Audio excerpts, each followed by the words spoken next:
այդ աբսուրդը, որ Հայաստանում մարդը կարող է համարվել ազգայնական եւ խոսել միութենական պետության մեջ, այդ աբսուրդը նախ եւ առաջ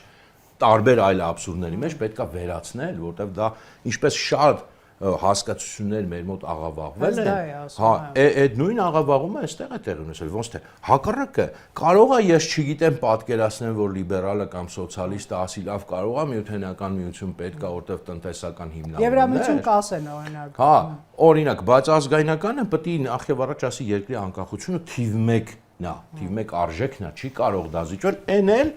հայ ազգայնականը, որի երկիրը անկախություն է ստացել ըստեյության Ռուսաստանից, որը այս վերջի հատկապես 2020 թվականի պատերազմի սեփական աչքով տեսավ, թե ինչ բան է ռուս-թուրքական դաշինքը, ինքը ոնց կարող է ընդհանրապես ազգայնական արտաքին կողմնորոշում պետք է չունենա, բայց հատկապես Հայաստանում, հատկապես հայ ազգայնականը ռուսական կողմնորոշում չի կարող ունենալ, դա չի կարող լինել ազգայնական։